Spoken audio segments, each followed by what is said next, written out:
Hello guys! Welcome back sa aking channel. I'm your Lutaw Vlog. Maganda at mas cute. Ang ating topic for today is all about presidential candidate noong 2016 and 2022. At ito nga ay si Pangulong PRRD and PBBM. Sops. Kung bago ka lang sa aking channel, don't forget to subscribe, like, and share. Higitan ni Pangulong Rodrigo Duterte ang nagawa ng mga nagdaang Pangulo. Yan ay ayon sa administrasyon. Totoo nga ba ito? Tuwing may naihahalal na bagong Pangulo sa bansa, ay inaasahan nating mga Pilipino ang pagbabago at pag-unlad ng ating bansa.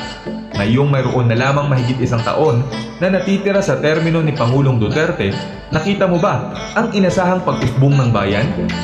Ngayon ay samahan ninyo akong tuklasin ang mga nagawa ni President Rodrigo Duterte. Ngunit bago tayo magpatuloy, ay siguraduhin na kapag-subscribe ka na dahil marami pa tayong tutuklasing mga kwentong kapupulutan mo ng aral sa channel na ito. Number 1. Free college education. Napakahalaga ng edukasyon upang mapaunlad ang buhay ng isang tao. August 3, 2017 ay pinirmahan ng Pangulo ang Universal Access to Quality Tertiary Education Act o ang batas na magbibigay ng libreng pag-aaral ng kolehiyo.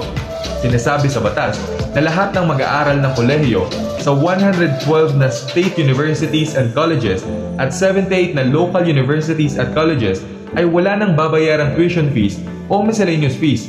Kabilang sa mga ito ang University of the Philippines o UP, Polytechnic University of the Philippines o PUP, Mindanao State University at marami pang iba.